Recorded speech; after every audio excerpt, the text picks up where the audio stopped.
संसदलाई बन्दर बनायो नि। यो संसद त चुनौती त संसद मैले छोडिदिइसकेँ। तपाईँ किन मलाई किन सोध्नुहुन्छ? तपाईँ त संसद त औचित्य, यो संसद त औचित्य भइसक्यो। चुनावमा जानुपर्छ, तुरन्त चुनावमा जानु। यस्तो चाहिँ तरिकाले हुन्छ। म अशिष्ट शब्द प्रयोग नगरौँ। यस्तो तालले संसद चल्छ? मान्छे बोकेर चढाउनु पर्ने अगाडि, मान्छेलाई बोकेर चढाउनु पर्ने, मान्छे कुदेर जानु पर्ने, यस्तो हुन्छ? हेर्नुहोस् त, मान्छे नेपाली जनताले चाहिँ वास्तवमा भनेदेखि यत्रो कोरोनाको बेलामा पनि त चाहिँ तपाईँको चाहिँ कत्रो कष्टकर विद्या छ। कहिले केही कष्ट पनि सहनु पर्छ। छोडिदिनु जनताको यो चाहिँ वास्तवमा भनेदेखि यो बहसमा सत्य तथ्य उतार्नु पर्ने भएको छ। संसद अवरुद्ध गर्नै पर्छ, गठबन्धनलाई बदनाम गर्नै पर्छ, कर्मचारीको मेसो पाउनै पर्छ। यिनीहरूको कारणले हामीले तलब नपाएको भन्नु त्यस्तो त्यो सरकारको कारण। आज गएको राति त्यसले हल गर्न पर्दैन। खै तपाईँले संसदै चल्नै दिनु भएन अनि कसरी हुन्छ त? अब यिनीहरू चाहिँ यिनी साथी प्रतिपक्ष आउँदै संसद चल्न दिएको थियो। सुटकेस नदिएको थियो होइन? बजेट आउनु नदिए होइन? कस्तो कुरा? अरूले जे गरे त्यही गर्ने हो। त्यो सुटकेसको बदलामा यी साथीहरूले जो माग गर्छन्, तपाईँहरूले सोध्ने कुरा म जाहेर खान्छु। यी साथीहरूले सोध्ने कुराको बेकार छ। तपाईँले सोध्ने कुरालाई म जाहेर खान्छु। यसको सही के हो गलत के हो अध्ययन गरौँ होइन? संसद अवरुद्ध गर्ने कुरा चाहिँ वाला ठिक बेठिक हुने कि अथवा संसद चलाउनेवाला ठिक हुने के हो? कसरी चलाइरहेछ, के गरिरहेछन्? सबै विकास निर्माणका सबै कामहरू र सबै लोकप्रिय कामहरू सबै काटिसके के को संसद खाली खानेकुराहरू हुन्छ? त्यो के नपाउने कुरा होला र? जसरी नै तपाईँ पाउनुहुन्छ नपाउने कुरा हुन्छ, तलब नपाउने कुरा हुन्छ। कसरी रोक्छ तलब? कसरी रोक्न सक्छ? रोकिनु भयो त? रोकिनु कुनै पनि नरोकिनु। रोकियो भने एमाले जिल्लाको त्यो त के हो? अरू केही छैन। त्यस कारणले हामी नेपालका कम्युनिस्ट पार्टीहरू टुक्रा टुक्रा हुनु। हामी त भन्छौँ नेपाली कार्यशैली फुट्नु हुँदैन, अरू कुनै पार्टी फुट्नु न, जुट्नु राम्रो। त्यसो गर्नु हुँदैन। देशको लागि देशमा अस्तित्व हुन्छ। जुन किसिमको अध्यादेश ल्याउनु भएको छ त्यो ज्यादै नै राष्ट्र र जनताको लागि, विकास र समृद्धिको लागि घातक एजेन्डा। त्यो त्यसले चाहिँ के छ भने आफूलाई पनि त्यसले सिद्धाउँछ। कुनै पनि फाट्नु अझ जुट्नु पर्दछ भन्ने ठान्छु। हामी त्यसो गर्नु हुँदैन। कहिले पनि त्यस्तो पापी मन राख्नु हुँदैन, स्वार्थी मन राख्नु हुँदैन। त्यस कारणले यो फुटाउने र फुट्ने यस्तो किसिमको षड्यन्त्रमा हामी लाग्नु हुँदैन। जसले गरेको, हामी भित्र होस् या बाहिरको होस्, हाम्रो विपक्षी जसले गरे पनि यो बेठी कुरा हुन्छ भन्ने म ठान्दछु। र अब बाँकी कुरा अब यिनै कुराहरू तपाईँहरूले केही छ भने यसो राख्नु। तपाईँ एमसिसी बारे प्रतिक्रिया दिनु भएन? जल्दो विषय होइन, एमसिसीको बारेमा हामी धेरै बोल्नुपर्छ जस्तो लाग्दैन। अहिले हामी सरकारमा छौँ, सरकारमा छैनौँ होइन? त्यस कारणले सरकारले आफ्नो स्थिति क्लियर गर्छ। सरकारले अमलमा छ, सरकारले बनाउन सकिरहेको छैन। हामीले धेरै बोलेर अहिले हुनेवाला पनि छैन। सरकारले आफ्नो स्थिति पहिला क्लियर गर्छ। एमसिसी पास गर्ने हो भने किन पास गर्ने होस्, नगर्ने हो भने किन नगर्ने होस्, उसले पहिला प्रस्ताव ल्याउनु पर्यो। ल्याउनै सकिरहेको छैन, अगाडि भन्नै सकिरहेको छैन। त्यस कारण किन आएन संसद? योभन्दा अगाडि किन आएन? संसदमा त विचाराधीन छँदैछ नि। त्यस्तो हामी बसको रूपमा चाहिँ किन आएन? बस त चाहिँ के छ भन्नुहुन्छ भने संसदमा गएकै हो होइन? बस चलेकै हो। विभिन्न पार्टीहरूमा र बाहिर पनि कार्यदल बनेकै हुन्, अध्ययन भएकै हो। त्यस कारणले त्यसमा सर्वसम्मति संसदमा गइसकेपछि भर्सक देशको राष्ट्रिय सहमति जुटाउँदा राम्रो हुन्छ। यसमा राष्ट्रिय सहमति जुटाउँदा राम्रो हुन्छ भन्न ठान्दछु। अहिले पास गर्ने कि पास गरेर हामीले भनेर हुने कुरो त भएन। सरकारले जो पहिला चाहिँ लिन पर्यो नि, सही हो कि गलत हो, उसले चाहिँ पहिला चाहिँ त्यसलाई चाहिँ अध्ययन गरेर ल्याउनु पर्यो। त्यो सरकारको जिम्मेवारी। तर पनि अब तपाईँहरू जिम्मेवार प्रतिपक्ष भइसकेपछि तपाईँका मतदातालाई तपाईँ के भन्न चाहनुहुन्छ? आजको परिस्थितिमा एमसिसी ठिक छ छैन, पास गर्नुपर्छ या पर्दैन, के भन्नु? होइन, हामीले त पहिलेदेखि भनिरहेका छौँ। यसमा चाहिँ कतिपय चाहिँ राष्ट्रको हितका चाहिँ हितमा नभएका चाहिँ त्यस्ता किसिमका प्रावधानलाई करेक्सन गरेर हामीले त त्यहाँ अगाडि बढाउनु त भनेको त छौँ नि। त्यसमा हाम्रो माता दर्शन भनेपछि- तयार गर्नुभएको छैन अहिले। पहिलेदेखि हाम्रो त छँदैछ त्यस्तो विषयहरू त छँदैछ। भनेपछि तपाईँ चाहिँ कुन मैले त म त पाँच ऊर्जा हुनु मन्त्री भन्नु म ऊर्जा मन्त्री हुँदै भनेको थिएँ। ऊर्जा मन्त्रीमा अलिकति मिडियाका साथीले फेरि यताउति अलिकति तामतुम गरिदिँदाखेरि अलिक त्यसो गरिदिनु कोही कोही ठाउँमा हुन्छ। त्यो अलिक प्रोभोकेटिभ त्यो किसिमको चाहिँ नि त्यो शीर्षक हालिदिँदाखेरि मान्छेले त्यति बुझ्छ यस्तो भन्छ। त्यस कारणले यो विषयमा मैले चाहिँ ऊर्जा मन्त्री हुँदा पनि आफ्नो धारणा स्पष्ट राखेको थिएँ। पछि मैले क्लियर गरेँ, त्यहाँ भरम पार्न खोजिएको थियो मैले क्लियर गरेँ। त्यो तपाईँले एकचोटि अध्ययन गर्दा हुन्छ। त्यसो भनेपछि अघि भर्खर तपाईँले भन्नुभयो के करेक्सन गरेर होइन त्यो लास्ट सुन्नु भनेपछि करेक्सन यदि करेक्सन भयो भने तपाईँको अनुसार चाहिँ पास हुनुपर्छ। होइन करेक्सन भएर राष्ट्रिय हितको पक्षमा भन्ने भयो, त्यसको लागि हामीले मात्रै भनेर भएन, त्यो त चाहिँ राष्ट्रिय सहमति हुनु पऱ्यो। यी सबै चिजहरू छन्। त्यसलाई सरकार बसेपट्टि जिम्मेवार भन्नु भएको हुनाले उसले पहिला कसरी ल्याउँछ प्रस्ताव त्यो हेर्नु पऱ्यो नि त हामीले। त्यो भइसकेपछि हुन्छ। एमसिसी उपाध्यक्षलाई भेटिसकेपछि अध्यक्षले केही प्रतिक्रिया त दिनुभयो होला नि त? खै हामीलाई मैले भेट भएको छैन अध्यक्ष त हिजो एकचोटि आमसँग भेट भएको थियो। म जिल्लातिर बाहिर गएको थिएँ। आज हिजो राति 11 बजी माथि आएको। त्यस कारणले मेरो त्यो के भइरहेको त्यो सबैतिर मैले बुझ्न पाएको छैन। अब यो संसद कहिलेसम्म अवरुद्ध गराउनु के छ? त्यो त जबसम्म हाम्रा माग पुरा हुनु तबसम्म सरकारले सम्बोधन गर्नु पऱ्यो। सरकारले आफ्नो कुरा सम्बोधन गर्नु पऱ्यो। अहिले अघि उठाउनु भएको कुरामा आशयले त सभामुखले राजीनामा दिनुपर्छ भन्ने कुरा आएको छ। त्यस्तै सभामुखले त 1 सेकेन्डमा त 1 सेकेन्ड पठाउनुहुन्थ्यो। त्यस्तो हुन्छ 1 सेकेन्ड पनि पठाउनु। हामी त्यस्तो भएर पर्दैन। तपाईँलाई थाहा छैन हामी हर प्रकारको चिजको सेक्रिफाइस गर्न तयार छौँ। के सभामुख भएर मात्रै सबै चिज हुन्छ? के संसद भएर मात्रै सबै चिज हुन्छ? के मन्त्री भएर मात्रै सबै चिज हुन्छ? के प्रधानमन्त्री मात्रै हुन्छ? विचार कुरा, राजनीतिक कुरा, एजेन्डाको ठुलो कुरा होइन। तपाईँलाई थाहा छ नि हामीले अहिले संसद थियौँ त्यसोलाई त्याग गर्न तयार भयौँ। त्यो पनि त कुरा छ नि। तर हामीलाई त्यस्तो ह्युमिलेसन केही पनि छैन। संसद त हुन्छ आउँछ जान्छ। मन्त्री त हुने नहुने भइरहन्छ। प्रधानमन्त्री हुन्छ, सभामुख हुन्छ। तर यस्तो प्रकारको चाहिँ लोकतन्त्र विरोधी, संविधान विरोधी काम गर्न हुँदैन। त्यही एउटै पनि अनि एजेन्डा भने एउटा एजेन्डामा हामीहरूको एजेन्डामा फटाफट चाहिँ अब सूचना टाँग्ने, त्यही एजेन्डामा अर्काको 2 महिना लड्काइदिने, अन्डा कुरा गर्ने, त्यस्तो हुन्छ? त्यसरी सभामुख भएर चाहिँ के भन्छ राष्ट्रले, जनताले, विदेशी होइन मानव जातिले के भन्छ, हाम्रो आउने पिँढीले के भन्छ? राजनीति र संसदमा यस्तो खेल भइरहने चाहिँ दूरगामी नेतृत्व नभएकै कारणले होला त? के लाग्छ तपाईँलाई आजको परिस्थिति? मलाई अहिले त मैले अलिअलि पार्टीगत रूपमा जसरी सभामुख उहाँलाई बनाउँदाखेरि त्यो विचार नगरेर नै आज यो स्थितिको परिस्थिति आएको सक्छ कि के लाग्छ?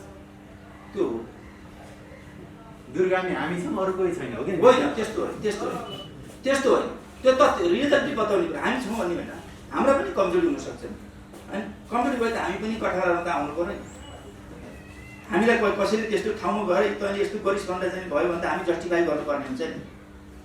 त्यस बेला त हामी चाहिँ के छ भने हामी अदालतमा त चाहिँ खडा हुनुपर्ने हुन्छ नि, जनताको अदालतमा।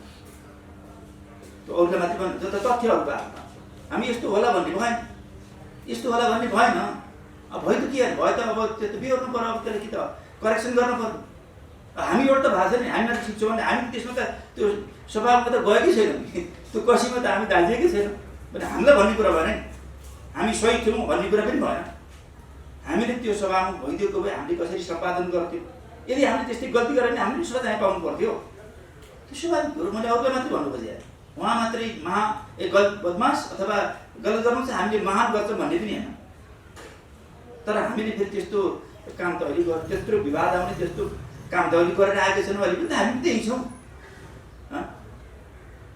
भन्ने जो भने ल पार्टीमा भन्नुहोस् या सरकार भन्नुहोस् या त्यो पहिले त दावा गर्ने पनि मन लाग्छ होइन। भोलिका दिनमा होइन, हिजोको इतिहास हेर्दाखेरि त अहिलेसम्म छिरिक्क चाहिँ न पार्टीमा कार्य भएको छ, न आलोचना भएको छ, न कुनै बेठिक भयो भनेर कहीँ साथीहरू पार्टीमा कार्य भएको छ। विभिन्न कारणले कार्य तपाईँ हेर्नु न, धेरै मान्छे मै भन्ने मान्छे पनि कार्य परेका छन् नि त। खै हामी त आलोचनामा लिसन भएको छ। हाम्रो पनि चाहिँ 48-49 वर्षको राजनीति इतिहास हो। अहिलेसम्म कुनै कमिटीमा पढ्दा अहिलेसम्म छिरेको त्यो त भोलि के हुन्छ म भन्न सक्दिनँ। भोलि पनि हामी गल्ती नगर्ने कोसिस गर्छौँ। तर अहिलेसम्म त हामीले त्यस्तो घटना त हामी गरेका छैनौँ। कुनै प्रकारको घटना, कुनै प्रकारको दोषी त अहिलेसम्म खेपिएको छैन। राजनीति हामी पनि त गरेका छौँ, मन्त्री हामी पनि त भएका हौँ, संसद हामी पनि त भएका हौँ। भोलि हुन सकिन्छ, नहुन सकिन्छ। फेरि संसद र मन्त्री अथवा चाहिँ सभामुख भएर मात्रै गल्ती गर्छ, बाहिर बसेर त्यो गल्ती गर्छ नि। अनि त्यसको कमजोरी त हुन्छ नि मान्छे।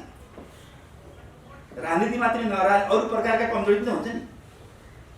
भइरहेका छन् मान्छेहरू, कारवाही भइरहेका छन्, जेल सजाय भोगिरहेका छन्, मुहिम बन्ने मान्छे थाहा छ नि तपाईँ नभएको हो र। त्यस कारणले त्यो कसीमा हामी सधैँभरि जिन्दगीभरि एकचोटि चाहिँ राम्रो काम गरेर गल्ती हुँदैन भन्ने पनि होइन। एकचोटि फेरि चाहिँ के छ भने नराम्रो काम गरिसकेपछि मान्छे सचिन्न भन्ने पनि होइन। तर फेरि के छ भने सहीलाई सही, गलत त गलत त भन्नुपर्ने हुन्छ। राजनीतिमा पछिल्लो पटक जस्तो कि अब संवैधानिक राष्ट्र प्रमुखहरू जस्तो राष्ट्रपतिको नागरिक गर्ने क्षेत्रबाट गएको हुनाले विवादित बढ्यो। अहिले सभामुखकै सिलसिलामा यहाँहरूको कुरा आइरहेको छ। सायद नेकपालाई समर्थन गर्ने, तपाईँहरूको पार्टीलाई समर्थन गर्ने भोलि कोही काम अगाडि बढ्यो होला। यो पदहरूमा तपाईँलाई लाग्दैन कि एउटा निष्पक्ष र दलीय आत्मतरीका व्यक्तिहरू राख्दा उपयुक्त होला? के लाग्छ? हामी एउटा राजनीतिक क्रान्तिको माध्यमबाट पुरानो व्यवस्थालाई फाल्ने र नयाँ व्यवस्था ल्याउनेको लागि हामीले धेरै समय हामीले खर्च्यौँ, आफ्नो जीवन नै खर्च्यौँ। देशका अहिलेका राजनीतिक पार्टीहरू एक प्रकारले भन्यो भने राजनीतिक क्रान्ति गर्नलाई एक असम्म सफलै देखिन्छ। म सबै पार्टीहरू, नेपालमा भएका सबै पार्टी, त हामी जनआन्दोलन, जनयुद्ध होस् या मधेस आन्दोलन होस् या हर प्रकारका आन्दोलनमा हामीले आफ्नो ठाउँमा सापेक्ष रूपमा सफलता हासिल गरेको हुनाले त्यसको लागि हामीले गर्व गर्नुपर्छ। व्यक्ति विषयका सीमा कमजोरीका कुरा आफ्नो ठाउँमा छँदैछ। त्यो हाम्रो जीवनकालमा हामी सबै मिलेर आफ्नो आफ्नो ठाउँमा लड्दै जाँदा त्यसपछि हामी सहकार्य गरेर लड्यौँ। त्यो एउटा महान उपलब्धि हो हाम्रो जीवनकाल। एउटा राजाको व्यवस्था थियो, अहिले गणतन्त्र आयो। राजा जङ्गलतिर लाए, अब जङ्गलतिरका मान्छेहरू, आन्दोलनकारी जनताहरू चाहिँ सत्तातिर लाए। अब हाम्रो चाहिँ के छ भने मैले अगाडि पनि भने सङ्केत गरेँ, अहिले हाम्रो समस्या के हो भने तिनै राजनीतिक पार्टीहरू जसले चाहिँ यो पुरानो व्यवस्था फाल्न र नयाँ व्यवस्था ल्याउनको लागि ठुलो योगदान गरे, ती नेता, पार्टी, जनता। तर चाहिँ नयाँ अब हाम्रो राजनीतिक एजेन्डा बदलियो। विकास र समृद्धिको एजेन्डा, विकास र समृद्धिको जगमा टेकेर हामी समाजवादमा पुग्नु छ, जो हामी संविधानमा लेखिसक्यौँ। अब यहाँ समस्या के छ भनेदेखि ती नेताले अब यिनीहरूलाई लामो अभ्यास छैन समृद्धिको। राजनीतिक क्रान्तिको त 70 वर्ष लड्दाखेरि अभ्यास भयो, अलिकति सफलता हासिल, पहिला गल्ती पनि गऱ्यो। तर अहिले त नयाँ एजेन्डा छ नि। यो नयाँ एजेन्डामा अब यी राजनीतिक पार्टीहरू होइन, अब को लोइपाकुन, को राष्ट्र र जनताप्रति जिम्मेवार छ भन्ने कुराको यो चाहिँ बहसहरू, यो टेस्ट यो ठिक भएको छ।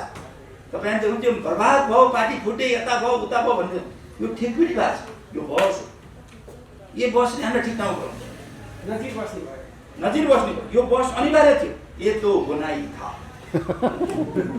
ये तो होना ही था। यो अहिले यो जो बहस भइरहेछ, हाम्रो एजेन्डा फरक भएको हुनाले यो कुन पार्टीले, कुन नेताले यसको चाहिँ नेतृत्व गर्छ, कसको विचार, कसको राजनीतिक एजेन्डा र देशको समृद्धिको कसको चाहिँ एउटा मास्टर प्लान, मार्गचित्र र त्यसको चाहिँ कसले सक्षम नेतृत्व दिन सक्छ।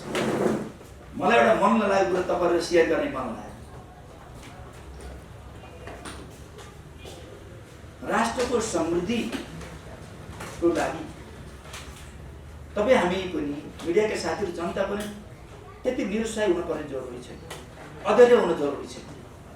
जुन विकसित मुलुक देखेका छौँ, हाम्रो नेकामा तुरन्तै कायापलट हुनु पर्थ्यो भन्ने कुरा सोच राख्नु बेठिक छ। जो अहिले विकसित मुलुकहरू छन्, ती विकसित मुलुकहरूले आजभन्दा 250-300 वर्ष पहिला नै राजाको संसारमा जुन किसिमको निरङ्कुश व्यवस्था थिए, ती व्यवस्थाको अन्त्य गरे र उनीहरूले त्यसपछि पनि यस्तो प्रक्रियाबाट उनीहरू पनि गुजेर गएका। तपाईँलाई याद होस्, यो प्रक्रिया उनीहरू पनि गुजेर गएका छन्। र त्यसपछि त्यो टेस्ट हुँदाहुँदै बल्ल चाहिँ कुनै यस्तो पार्टी आउँछ, यस्तो नेता आउँछ कि यस्तो बहस छलफल गर्दै जाँदा त्यो करिब मूल रूपमा सर्वसम्पन्न गुणले भरिपूर्ण नेता एकचोटि आउनुपर्ने हुन्छ। त्यसको लागि यो बहस अनिवार्य छ। समृद्धि कस्तोबाट हुन्छ, मैले एउटा मेरो भावना बताउँछु। जुन नेता उसको विचार पनि होस्, उसको भिजन पनि होस्, राष्ट्र निर्माणको उसको मास्टर प्लान पनि होस्, त्यतिले मात्र भिजनवाद मात्रै हुन्। ज्ञान, उसको क्षमता पनि हो, ज्ञान पनि चाहियो। ज्ञान चाहियो, भिजन चाहियो। ज्ञान र भिजन पनि छ, तर ऊ फेरि ज्ञान र भिजन मात्रै भएर भएन। त्यस्ता ज्ञान र भिजन भएका मान्छे त देशमा कति छन् कति? त्यो पावर पनि राष्ट्र प्रमुख हुनु पर्यो। उसले राष्ट्र प्रमुख हुनु ठाउँमा जानु पर्यो नि, पावरमा जान सक्नु पर्यो। अब पावर जाने हैसियत राख्नु, ज्ञान र क्षमता भएर पावर हुन्छ भन्ने होइन नि। त्यो कार्यकारी प्रमुख हुन सक्नु पर्यो। कार्यकारी हुन त फेरि पार्टी चलाउनु पर्यो, जनताले चुन्नु पर्यो, जनतालाई विश्वास दिनु पर्यो, पार्टीलाई विश्वास दिनु पर्यो, क्षमता प्रदर्शन गर्नु पर्यो। त्यो ठाउँमा आउने ट्याक्टिस हो कि अब सबै चाहियो। पावर नै ज्ञान क्षमता चाहियो। उसले त्यो भिजन, ज्ञान क्षमतालाई त्यो भिजन बनाउन सक्नु पर्यो। त्यो भिजन पनि भयो, ज्ञान क्षेत्र पनि भयो, अहिले पावर आउने क्षेत्र आउनु। ल पावरमा पनि आयो, इमान्दार हुनु पर्यो। लोही पाइ गयो के हुन्छ, ज्ञान क्षेत्र हुन्छ, पावर आउँछ। अनि पछि अनि लो पावरमा पनि आयो। अनि पछि जनतालाई मोबिलाइज गरेर चाहिँ कार्यान्वयन गर्ने क्षमता पनि आयो। त्यति सबै भयो, तर सबै छ, तर लोही पापी छ। अब भविष्य थिएन। यी सबै गुणहरू एकचोटि आउनुपर्छ। त्यसपछि देश सिस्टममा चल्छ, सिस्टममा चल्छ।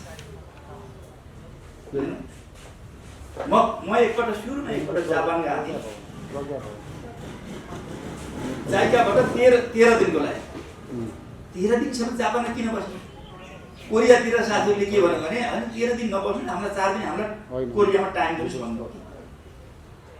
तर अनुभव सुन्नुहोस् न, कोरियामा टाइम दिनुहोस् भन्नु हुन पनि अर्को कोरिया, अर्को देश पनि घुमेर आइदिनु भयो। साथी भेट्नु भयो भने लोभ पलायो अलिअलि, जाने मन पलायो भनौँ। त्यसपछि मैले उता कोरिया जाने निश्चित गरेर त्यहाँको लाने व्यवस्थापकहरूलाई मैले भने यो कसरी हुन्छ भने मैले जापानमा आएको मान्छे कोरियामा जान्छु भन्छ। हाम्रो नेपालमा जे पनि हुन्छ नि, नेपालको सिस्टम प्रयोग गरेँ कि मैले, त्यहाँ त त्यो सिस्टम हुन्छ।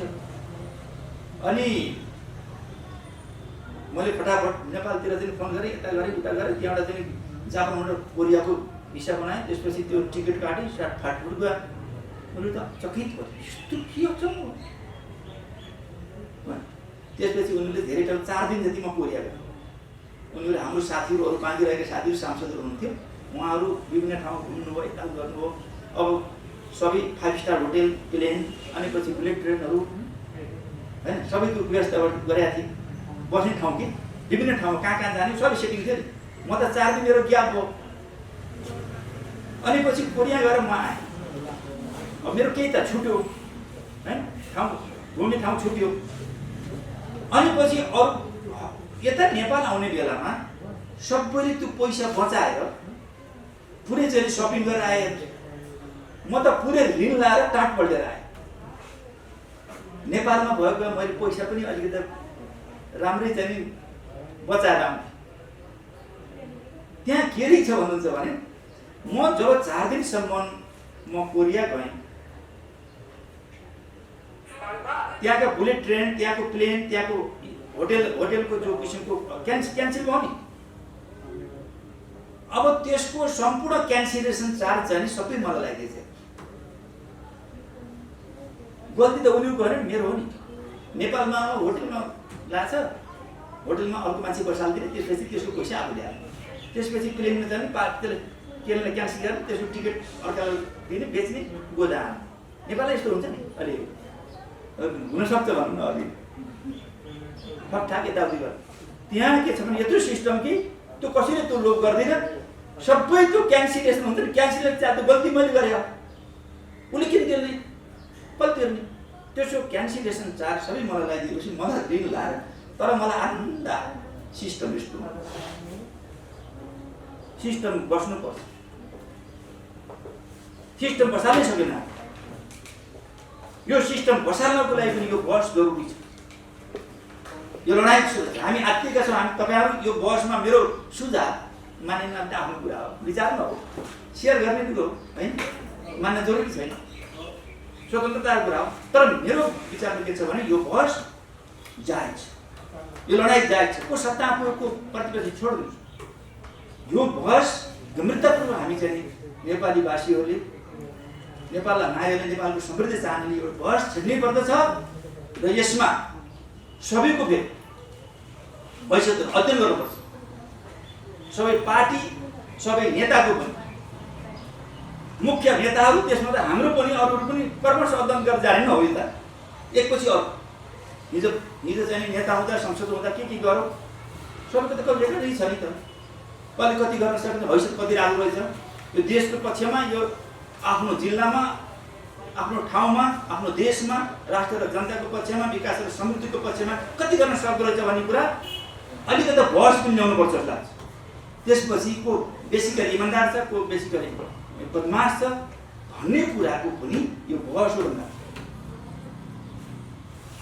त्यस कारणले यो ठिक छ भन्दा चाहिँ यसबाट नाच्यौँ र यसबाट कोही नमात्यो भन्ने छ अरू केही एउटा मेरो ल भन्नु यो साँडे जुदाई बाछा मिचाइ के संसद चाहिँ अब जनताको लागि भनेर बनाए होइन तपाईँ जननिर्वाचित भएर संसदमा जानुहुन्छ अनि राजनीतिक दलहरूको राजनीतिक अभिष्ट पुरा गर्नको लागि चाहिँ जनता चाहिँ जहिले पनि मर्कामा पर्नुपर्ने संसदलाई बन्धक चाहिँ तपाईँहरूको एउटा राजनीतिक फाइट छ त्यो सबैले देखेको छ होइन तर जनता त मारमा पऱ्यो नि तपाईँले गर्दा अब दसैँको मुखमा कर्मचारीहरूले तलब पनि खानु नसक्ने जस्तो अवस्था छ के सधैँ बन्द यसरी चल्छ होइन नेकपा एमाले उधार भएर जान सक्दैन जनताको लागि काम गर्ने भने नेकपा एमाले अलिकता उधार भएर जान सक्ने नेकपा एमालेको उधारको त कुरै छोड उ त उधार के चाहिँ मजाले चाहिँ प्रतिपक्षमा बसेको छ आनन्द यस्तो बसेको छ आफ्नो कुरा राखेको छ तर संसदलाई बन्धक बनायो नि यो संसद त चुनौती त संसद मैले छोडिदिइसकेँ तपाईँ किन मलाई किन सोध्नुहुन्छ तपाईँ त एमालेको संसद त औचित्य यो संसद त औचित्य भइसक्यो चुनावमा जानुपर्छ तुरन्त चुनावमा जानु यस्तो चाहिँ तरिकाले हुन्छ म अशिष्ट शब्द प्रयोग नगरौँ यस्तो ताली संसद चल्छ मान्छे बोकेर चढाउनु पर्ने अगाडि मान्छेलाई बोकेर चढाउनु पर्ने मान्छे कुदेर जानु पर्ने यस्तो हुन्छ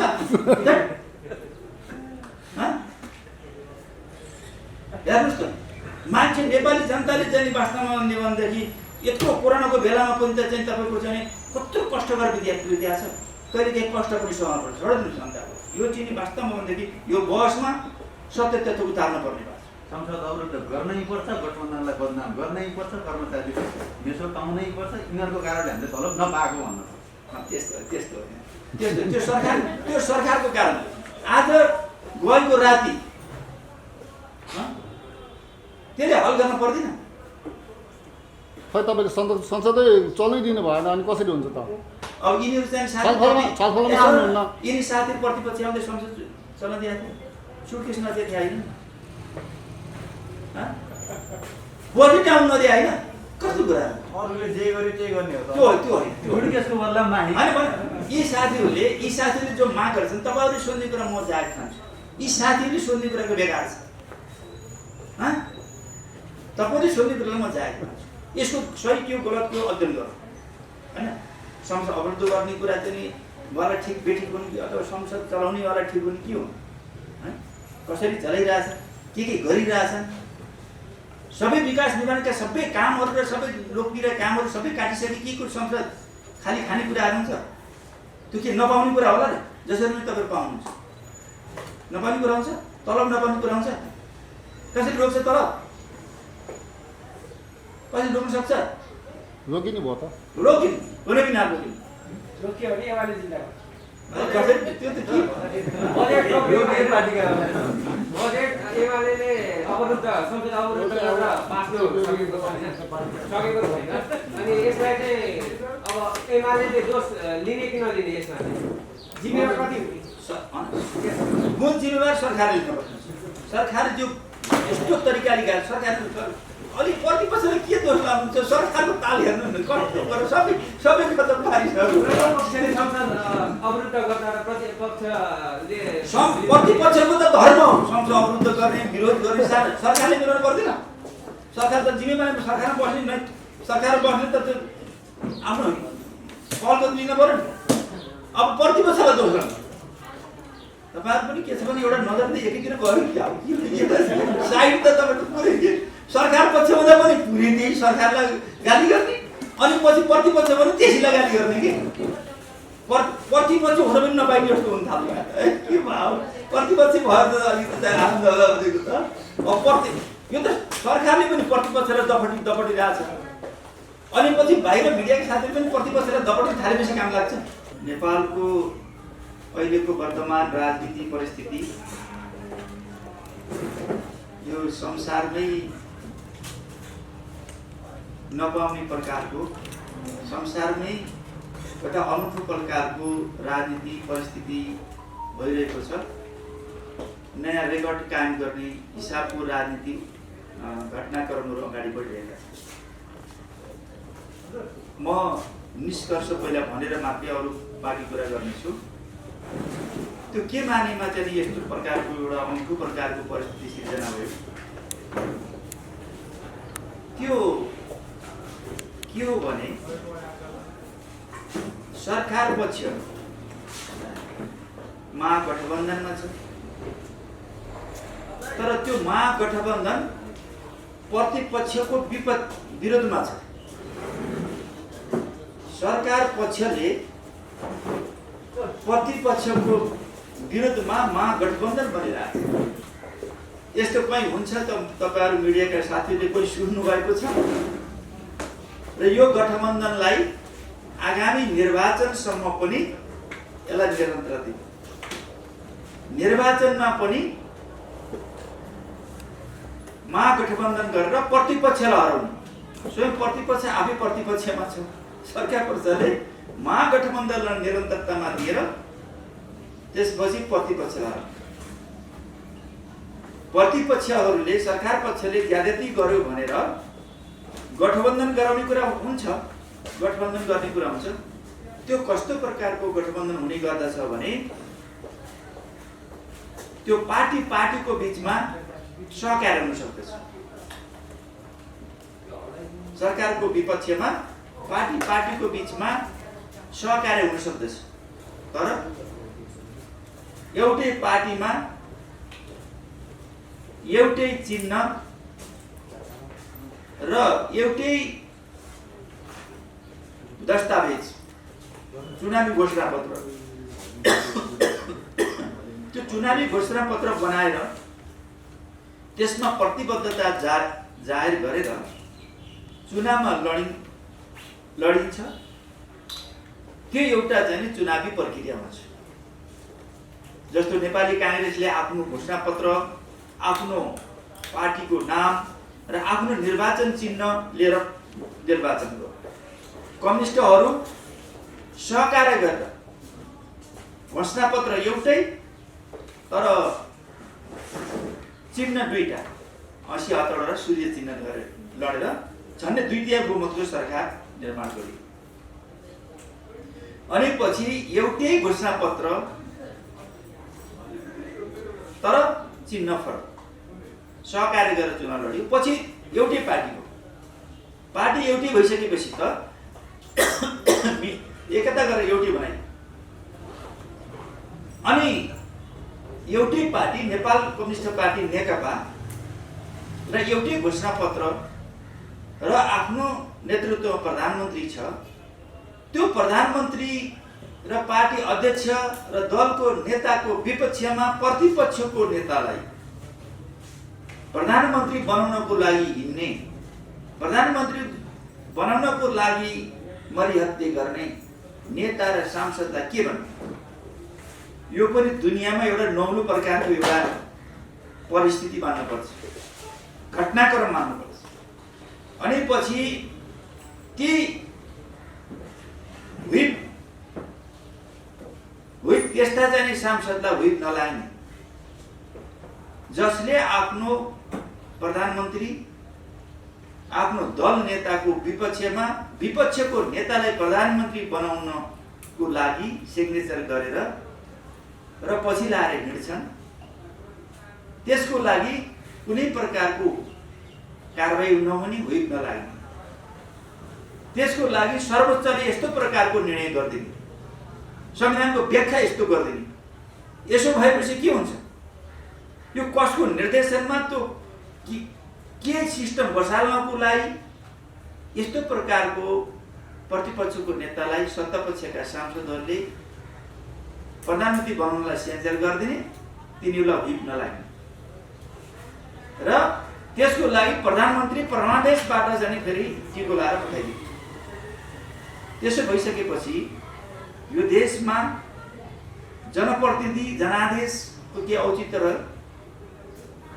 सर्वोच्चले प्रधानमन्त्रीलाई परमादेश मार्फत टिको लाएर पठाइदिइसकेपछि त्यसो कुनै औचित्य छ सांसदहरूको, पार्टीहरूको? संविधानको चाहिँ रक्षा हुन्छ कि संविधानको कार्यान्वयन भयो कि यो संविधानलाई रद्दीको टोकरीमा फालियो? यस्तो प्रकारको संविधान विरोधी, लोकतन्त्र विरोधी कामहरू भएका छन्। अनि पछि ती सांसदहरू, जुन सांसदलाई व्हिप पनि नलाग्ने, कारबाही पनि नहुने, पार्टीले कारबाही गर्दा पनि तिनलाई सूचना नटार्ने, त्यही केसमा स्वयं हामी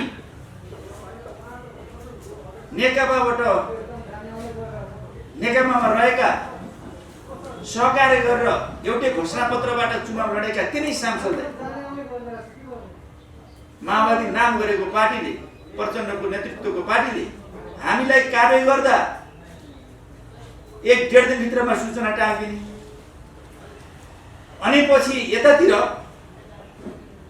हामीलाई कारबाही हुने, हाम्रो सांसद नरहने। त्यस्तै केसमा पार्टीले कारबाही गरेका नेकपा एमाले, जो सर्वोच्चले एमाले र माओवादी बनाइदियो कानुनी रूपमा, त्यो राजनीतिक रूपमा होइन, जसलाई एमाले र माओवादी बनाइदियो। अनि त्यही एमालेका सांसदलाई फेरि पार्टीले कारबाही गर्दा उनीहरूलाई चाहिँ सूचना नटाग्ने, फेरि 2 महिनाभन्दा बढी भइसक्यो सूचना टाग्ने। यो तिनै सभामुख, कुनै सभामुख जसले हामी साक्षी छौँ, हामीलाई कारबाहीको लागि 1-1.5 दिनभित्रमा सूचना टाँगियो र हाम्रो संसद गयो। त्यही केसमा एमालेले आफ्ना 14 जना सांसदलाई कारबाही गर्दा त्यो पनि के छ भनेदेखि आफ्नो प्रधानमन्त्रीको विपक्षको नेतालाई पनि हामीले त त्यो सम्म पनि गरेका थिएनौँ। हामीले कुनै त्यस्तो प्रकारको व्हिप उल्लङ्घनको कुनै रेकर्ड छैन भनिसकेपछि त्यस्तो संसदलाई तिनै सभामुखले फेरि सूचना नटाग्ने, यस्तो पनि को दुनियाँमा कहिन्छ? यो कुनै लोकतन्त्र हो? कुनै न्यायको सिद्धान्त अनुसार पनि यो मेल खान्छ? एउटै केसमा दोहोरो निर्णय, दोहोरो मापदण्ड। त्यसकारणले त्यो संसद, ती सभामुखले नैतिक रूपमा पनि राजीनामा दिनुपर्छ। पनि कुनै पार्टीको एउटा कार्यकर्ताको, एउटा सिपाहीको काम गर्ने हो कि संसदको काम गर्ने? एउटा सभामुखले सभामुख भइसकेपछि पार्टीबाट राजीनामा दिएर जानुपर्ने हुन्छ। म कानुनको दायराभित्र कुनै पार्टी होइन, म कानुनलाई चाहिँ पालना गर्नेछु भनेर गएको हुन्छ। एउटै केसमा 2 थरी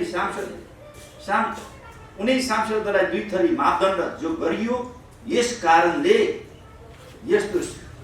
यस्तो सभामुखको नेतृत्वमा जो काम भइरहेछ, देशमा अत्याचार भइरहेछ, यसको विपक्षमा पार्टीले जे काम विरोध गरेको छ त्यो जायज भन्ने म ठान्छु। जहाँसम्म यति मात्रै होइन, यो त मैले भनिहालेँ, अरूका केही केसहरू पनि छ जुन बेलामा नेकपा एमाले र नेकपा माओवादी पार्टी एकता गरेर चुनावी तालमेल मिलाएर 2/3 बहुमतको झन्डै जनादेश प्राप्त गरिसकेपछि र त्यसपछि त्यसबाट उत्साहित भएर पार्टी एकता गरियो। एमाले र माओवादी केन्द्रलाई खारेज गरेर नेपाल कम्युनिस्ट पार्टी नेकपा बनाइयो र करिब करिब सर्वसम्मत पार्टी अध्यक्ष केपी शर्मा ओलीलाई बनाइयो र संसदीय दलका नेता केपी शर्मा ओलीलाई बनाइयो र प्रधानमन्त्री पनि बनाइयो। 3 वर्षसम्म ठिकठाक चलेको छ। 3 वर्षसम्म ठिकठाक चलेको छ। प्रचण्डजीले के भन्नुभएको थियो भने कि केपी शर्मा ओली यहाँ भ्रम नहोस्, 5 वर्षको लागि उहाँ प्रधानमन्त्री हो। यदि उहाँलाई 5 वर्ष नहुने आलो पालो अन्टसन्ट गर्ने हो भने राजनीति स्थिरता हुन्न, कर्मचारीले राम्रोसित काम गर्दैनन्, विकासमा बाधा आउँछ, बाधा अर्चन आउँछ भनेर उहाँले चाहिँ के छ भने 5 वर्षकै प्रधानमन्त्री भन्ने कुरा स्पष्ट थियो। अनि पछिल्लो चरणमा त फेरि चाहिँ के छ भने आफ्नै 5 वर्षको लागि प्रधानमन्त्री भनेर घोषणा गर्ने पार्टीमा निर्णय भएको स्थितिमा हामी सबैलाई जानकारी छ। फेरि चाहिँ के छ भनेदेखि विभिन्न किसिमको बखडा र चाहिँ अनेक किसिमका राजनीतिक प्रकारका आरोप प्रत्यारोप सहितको अन्तर्सङ्घर्ष भइसकेपछि हामी सबैलाई जानकारी छ। म भन्दैछु कि उहाँ फेरि के छ भन्नुहुन्छ भने फेरि विपक्षलाई प्रधानमन्त्रीको लागि वकालत गर्दै हिँड्ने र सिग्नेचर गर्दै हिँड्ने भइसकेपछि यो समस्या पैदा भयो। यसमा कुनै दुविधा हुन पर्ने जरुरी छैन। यो पैदा भइसकेपछि हामीले त्यति मात्र कसरी त्यसरी प्रधानमन्त्री हुन्छ जस्तो लागेको थिएन। सत्ता पक्षका सांसदहरूले व्हिप पनि मान्न नपर्ने र प्रधानमन्त्री भइने र टिको लाएर परमादेश गरेर प्रधानमन्त्री बनाइदिने, त्यसमा व्हिप पनि नलाग्ने, यस्तो प्रकारको एउटा असंवैधानिक अलोकतान्त्रिक र दिउँसै संविधानलाई चाहिँ के छ भनेदेखि संविधानलाई धराशायी पार्ने, लोकतन्त्रलाई चाहिँ धराशायी पार्ने, संविधानको पालना नगर्ने यस्तो प्रकारको एउटा हस्तक्षेपकारी जो नीति र जो किसिमको निर्णय आइसकेपछि देशमा हडले समस्या पैदा भइरहेको छ। र त्यसपछि त्यति मात्रै होइन, संसद र पार्टीहरूको औचित्य समाप्त गरिएको छ र संविधानलाई चाहिँ पुरै चाहिँ लत्याइएको छ, संविधानको अपव्याख्या गरिएको छ र यस्तो भइसकेपछि जसले जे पनि गर्न पाइने परिस्थितिको सिर्जना भएको छ। सँगसँगै पछिल्लो चरणमा त्यही निर्णय गर्दा फेरि केपी शर्मा ओलीलाई यो त्यस्ता सांसदहरूले जसले प्रतिपक्षको नेतालाई प्रधानमन्त्री बनाउनको लागि पछि लाएर हिँड्छन् र सिग्नेचर गर्छन्, त्यस्ता संसदलाई कारबाही गर्दा त्यो मैले भनिसकेँ, फेरि दोहोऱ्याएर भन्छु, व्हिप नलाग्ने सम्म स्थिति भयो। र त्यस्तो परिस्थिति सत्तापक्षमै त्यस्तो भइसकेपछि त्यो संसदले राम्रोसँग सरकारलाई काम गर्न दिने परिस्थिति सिर्जना भएन, अवरोध खडा भयो, राजकता खडा हुने स्थिति आयो, संविधानको पालना हुने स्थिति आएन। त्यसकारणले त्यो संसदलाई विघटन गरेर नयाँ ताजा जनादेशमा जाने कुरा यो लोकतन्त्रको रक्षा, संविधानको रक्षा हो। तर त्यसलाई प्रतिक्रान्ति संसद खत्तम पार्ने, आफै सर्वोच्चबाट चाहिँ टिको लाएर परमादेश जारी गरेर प्रधानमन्त्री बनाउँदा संसदको जनादेशको जनप्रतिनिधिको औचित्य समाप्त र पार्टीको समाप्त गर्दा त्यो हो प्रतिगमन, त्यो हो प्रतिक्रान्ति। संविधानलाई पालना नगर्नु प्रतिगमन त्यो। चुनावमा जानु लोकतन्त्र हो, जनतामा जानु लोकतन्त्र हो, तर त्यसलाई उल्टो प्रचार गरियो। मिडियाका साथीले कति बुझ्नु भएको छ, भन्नु भएको छ, मलाई थाहा छ। अब अर्को कुरा, सँगसँगै मैले तपाईँलाई जानकारी गराउन चाहन्छु, सँगसँगै फेरि अर्को अध्यादेश केपी शर्मा ओलीजीले पार्टी विभाजन सम्बन्धी कानुनमा उहाँले 40% संसद या पार्टीको केन्द्रीय समितिमा पुर्याउनु पर्ने, संसद र पार्टीको केन्द्रीय समितिमा दुईटैमा पुर्याउनु पर्ने प्रावधान थियो पार्टी विभाजन सम्बन्धी। त्यसलाई केपी शर्मा ओलीजीले अध्यादेश मार्फत संसद नचलेको बेलामा अध्यादेश मार्फत जम्मा रलाई वा बनाउनु खोजिनु भएको थियो। अलिकति लचिलो बनाउनु खोज्नु लघु पार्टीलाई फुटालेर देशलाई अराजकतातिर अस्थिरतातिर लाने यो अर्को प्रतिगाउनु भनेर हल्ला गरियो। तिनै साथी आफू सरकारमा गइसकेपछि केवल नेकपा एमालेलाई फुटाउनको लागि सरकार बनाउनको लागि जुन प्रकारको अध्यादेश ल्याइयो, संसद चलिरहेको बेलामा संसदलाई बन्द गरेर अनि अध्यादेश जारी गरियो, त्यो पनि 40% र 20%मा रको ठाउँमा वा। यो भन्दा विडम्बना, यो भन्दा एउटा अराजकता र चाहिँ अनि नैतिकताको पनि पराकाष्ठा के हुन सक्छ? अनैतिकताको पराकाष्ठा यो भन्दा बदमाशी के हुन्छ? यसले देशका सम्पूर्ण पार्टीलाई टुक्रा टुक्रा गरेर देशलाई अराजकतातिर राजनीतिक स्थिरतालाई होइन, राजनीतिक अस्थिरता र अराजकताले जाने भाट भैलो पार्ने, संविधानलाई खत्म गर्ने तिनै साथीहरू 40% 20% लाउँदै के हुन्छ भन्नु? अनि पछि त्यही कम्युनिस्ट एमालेलाई फुटाउनको लागि त्यो हरकत गरियो। त्यसपछि छिटोभन्दा छिटो त्यसलाई अब बन्द गर्न खोजिएको छ। बन्द अरूलाई होइन। यदि त्यसो हो भने त्यो रह्यो भने कांग्रेस पनि टुक्रा टुक्रा हुन्छ, माओवादी भन्ने प्रचण्डजीको पार्टी पनि टुक्रा टुक्रा हुन्छ, अरू जसपा पनि टुक्रा टुक्रा हुन्छ। तपाईलाई थाहा छ, अरूको लागि होइन, आफ्नो लागि, आफ्नो सत्ताको लागि सर्वसत्तावादी चिन्तन हो। त्यसकारणले अब जनताले बुझ्न पर्ने बेला आएको छ, को सही कि को गलत, कसले बेठिक गरेको छ भन्ने कुरा। यो विषयलाई अत्यन्त गहिराईपूर्वक जिम्मेवारी बोधका साथ राष्ट्र र जनतालाई केन्द्रबिन्दुमा राखेर यो देशको संविधानको रक्षाको लागि, लोकतन्त्रको रक्षाको लागि जे पछिल्लो चरणमा हरकत गरिएको छ त्यसको विरुद्धमा चाहिँ आवाज उठाउन सकेनौँ। हामी नेपाली जनता र नेपालका राजनीतिक पार्टीहरू, बुद्धिजीवीहरू र देशका मिडियाकर्मी मित्रहरूले यो विषयलाई हामीले ठिकसँग बुझेर सम्प्रेषण गर्न सकेनौँ, नेपाली जनतालाई प्रशिक्षित गर्न सकेनौँ भने यो देशमा संविधान फेरि ध्वस्त हुने, हाम्रा उपलब्धिहरू ध्वस्त हुने, लोकतन्त्रबाट चाहिँ के छ भने निरङ्कुशतातिर जाने र फेरि प्रतिगमनतिर जाने दिशातिर अभ्यास भइरहेको छ।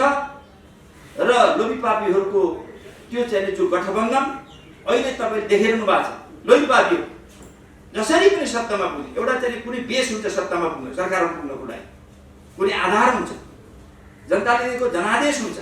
जनादेशको खिलाफमा जुन किसिमको चाहिँ एउटा सर्वसत्तावादी, चरम अराजकतावादी चिन्तनको आधारमा जो सरकार चलाउन खोजिएको छ त्यो नेपाली जनताले छर्लङ्ग देखेका छन् कि 2 महिनाभन्दा बढी भइसक्यो।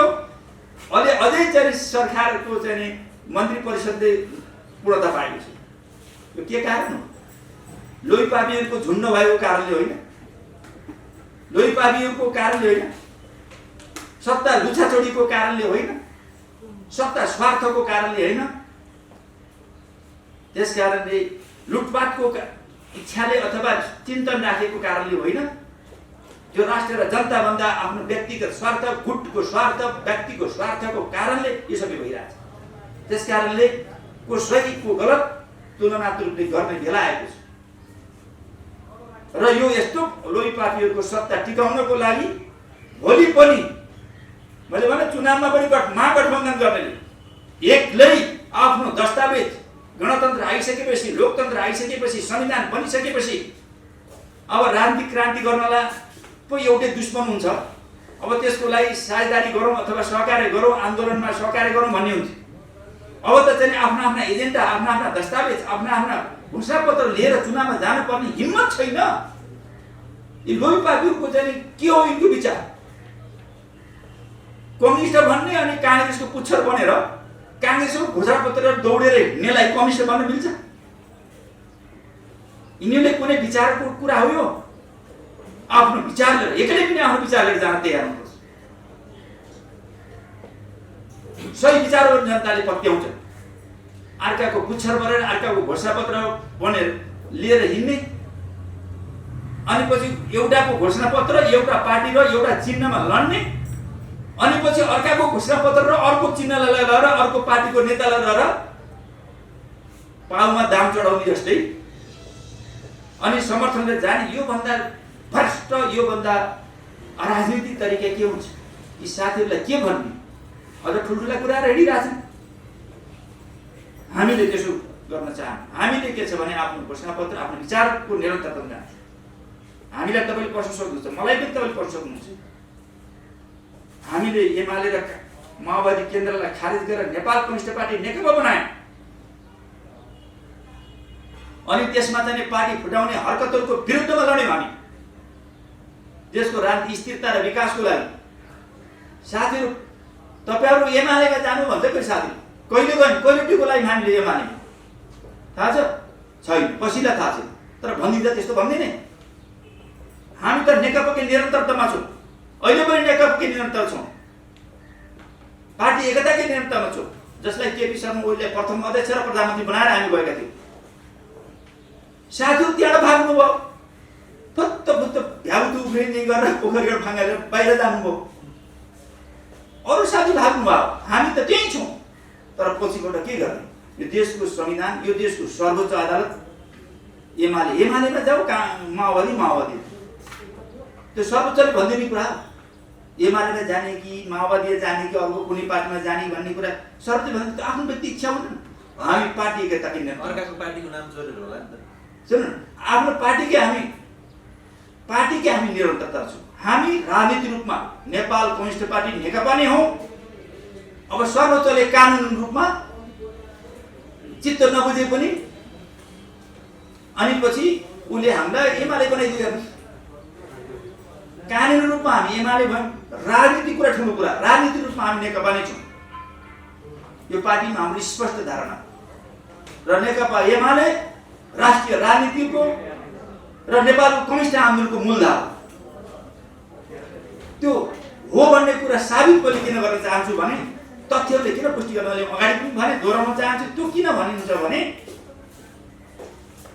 सत्तापक्षका साथीहरू प्रतिपक्षको विरुद्धमा महागठबन्धन गरेका छन्, त्यसमा बोर्दार हो कि मूल शक्ति भएको बेला विरोध गरेका छन्। अहिले पनि मूल शक्ति छ। जनाधारको दृष्टिकोणले, पार्टीको दृष्टिकोणले र अब सांसदहरूको दृष्टिकोणले, सङ्ख्याको दृष्टिकोण, अब यो पार्टीमा चाहिँ साथीहरूले सरकार बनाइसकेपछि किन बनाएको छन्? फत्त उठेर फेरि यता त्यहाँ मन्त्री नबन्ने माथि यता आउनेवाला छन्। अहिले साथीहरू मन्त्री बन्न गएका सबैलाई मन्त्री बन्न पर्ने भएको छ। मन्त्री बन्न गएका साथीहरू समेतको कुरा गर्दा पनि अहिले सबभन्दा ठुलो पार्टी नेपाल अहिले चाहिँ केपी शर्मा ओलीले नेतृत्व गरेको पार्टी हो कि होइन? सबभन्दा ठुलो पार्टी, राष्ट्रिय राजनीति मूलधारै हो। 90+ भनौँ न, अब घटाडी भन्दा 90+। भोलि सरकार बन्ने बित्तिकै अब फेरि बहुमत आउने सम्भावना छ। तपाईँ हेर्नु, यिनीहरूले सरकारको क्याबिनेटको पूर्णता दिन बित्तिकै बहुमत आउन सक्छ। बरु सरकारमा बस्ने कि नबस्ने भन्ने मात्रै कुरा जस्तो लाग्छ मलाई। यसो हेर्दाखेरि यिनीहरूले गरिराख्नु न केही समय, लै पार्टीले आफ्नो जाने तुम्बा भरिराख्नु न, के भयो? यदि नाङ्गियो नि देख्नु, 2 महिनामा के भइसक्यो? 2 महिना केही छैन। न सरकार क्याबिनेटलाई पूर्णता दिन सकिएको छ। त्यो अस्ति चाहिँ पपुलर बजेट, केपी शर्मा ओलीजीको नेतृत्वको सरकारले ल्याएको पपुलर बजेट जनतामा चाहिँ नसा बजेट, त्यसबाट जलन भएर अहिले फेरि अर्को बजेट ल्याएछन्। त्यसो गर्न मिल्छ? सरकारको निरन्तर हुन्न। अर्को बजेट ल्याएर त्यो चाहिँ के छ भने सबै देशका विकास निर्माणका सबै एजेन्डालाई काट्न मिल्छ?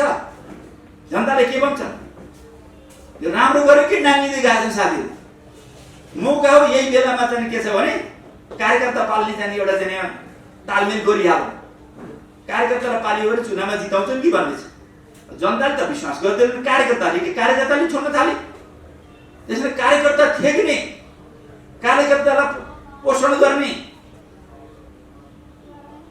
यस्तो प्रकारको कार्यकर्तामुखी चाहिँ बजेट ल्याउनुहुन्छ। यो त राष्ट्र र जनताको समृद्धिको चाहिँ एउटा एजेन्डालाई केन्द्रबिन्दुमा राखेर बजेट हुनुपर्ने हुन्छ। देश र जनताको यो कार्यकर्ता चाहिँ मुखी चाहिँ प्रतिस्पर्धा जो बजेट छ, त्यो बजेट कार्यकर्तामुखी छ। यो राष्ट्र र जनतालाई यो हित गर्दैन। उहाँहरूले सबै विकासका योजनाहरू त्यो महान एउटा विकास र का जो एजेन्डाहरू योजनाहरू जो अगाडि बढाएका थिए त्यसलाई चाहिँ धराशायी पार्ने किसिमले आइरहेको छ। उहाँहरू विकासको लागि है, उहाँहरू जनताको लागि है, उहाँहरूले आफ्नो लागि इतिहास साक्षी छ कसले पटक पटक सत्तामा गएर नेतृत्व गरेका साथीहरू र नेतृत्व गरेर असफल भएका साथीहरू फेरि त्यसैको लागि गरिरहेछ। त्यसकारण अहिले जो नेपालमा बहस भइरहेछ यो बहस निश्चित रूपमा यो बहस यो महान बहस हो। हामीले अब राजनीतिक क्रान्तिको एजेन्डा अहिले तत्काल छैन। राजनीतिक क्रान्तिको एजेन्डाका असरमा हामीले समाधान गरिसक्यौँ। अब विकास र समृद्धिको एजेन्डा, अब विकास र समृद्धिको नेतृत्व कुन पार्टी र कुन विचारले गर्छ भन्नेको बहस हो। हामी सत्तामा हौँ कि बाहिर हौँ, प्रतिपक्ष हौँ, यो ठुलो कुरा होइन। तुलना गर्नुपर्ने स्थिति आएको छ। कुन पार्टी र कुन नेताको नेतृत्वमा कुन विचार र कुन दर्शनले अथवा कुन घोषणापत्रले कतातिर लान्छ, कुनको कसको पालामा, चाहे राष्ट्रियताको रक्षा र विकासको प्रश्न होस्, चाहे पूर्वाधार विकासको प्रश्न होस्, चाहे सामाजिक सेवा सुरक्षा र न्यायको प्रश्नमा होस्, चाहे अन्तर्राष्ट्रिय सम्बन्ध सुदृढ गर्ने र अध्यक्षता र विकास गर्ने सन्दर्भमा होस्, यी सबै सन्दर्भमा अब नेपाली जनताले बहस गर्ने, नेपाली जनताले चोइस गर्ने, नेपाली जनताले अब अध्ययन गर्ने बेला आएको छ। यो महान बहस यो ठिक छ, ठिक ठाउँ भएको छ। कसैले अब गएर पार्टी फुटे अन्तसन्त भए यो बर्बाद हो भन्छ, त्यसो होइन। कहिलेकाहीँ सर्पले पनि एउटा समय गुज्रेपछि काँचुली खेल्छ। यो काँचुली खेल्ने बेला नयाँ एजेन्डा छ। अब कसले हो यसको नेतृत्व गर्ने, कुन विचार, कुन दर्शन, कुन राजनीति, कुन एजेन्डा, कुन मास्टर प्लानले गर्ने हो, कुन व्यक्ति, कुन नेता, कुन पार्टी, यो सबै चिजहरूको अध्ययन गर्ने बेला चोइस तुलना गर्न समकालीन देशको राजनीतिक परिस्थितिमा यो चाहिँ अध्ययन गर्ने परिस्थिति आएको छ। यसलाई गम्भीरतापूर्वक हामीले चाहिँ लिनुपर्दछ। विनाश भयो होइन, बर्बाद भयो होइन, हामी प्रतिपक्षमा बसेर पनि यो ठिक भएको छ भने यो बहस सत्तामा बसेर मात्रै हुन्छ भन्ने होइन, राजनीति सत्तामा बसेर मात्रै हुन्छ भन्ने होइन, राजनीति चुनाव सत्तामा बसेर मात्रै हुन्छ भन्ने होइन। हामीले ठिकसँग जनतालाई बुझाउन सक्यौँ र हामीले बुझ्न सक्यौँ भने वास्तवमा प्रतिपक्षमा बसेर पनि हामीले सही विचारलाई, सही योजनालाई, सही कार्यक्रम अगाडि बढाउन सकिन्छ र जनतालाई ठिकसँग बुझाउन सकियो भने राम्रोसँग जनादेश प्राप्त हुन्छ। त्यो हामीले पार्टी एकता गर्दा अलिकता हल्का र अलिकता हतारो गऱ्यौँ। त्यसमा कतिपय साथीहरूलाई चुनाव जित्ने मात्रै र चाहिँ फाइदा लिने मात्रै स्वार्थ थियो। त्यसपछि हामी एकताको निरन्तरतामा गयौँ। केही स्वार्थ बोकेर आएका मान्छेहरू गए भागे। समाजको आवाज.com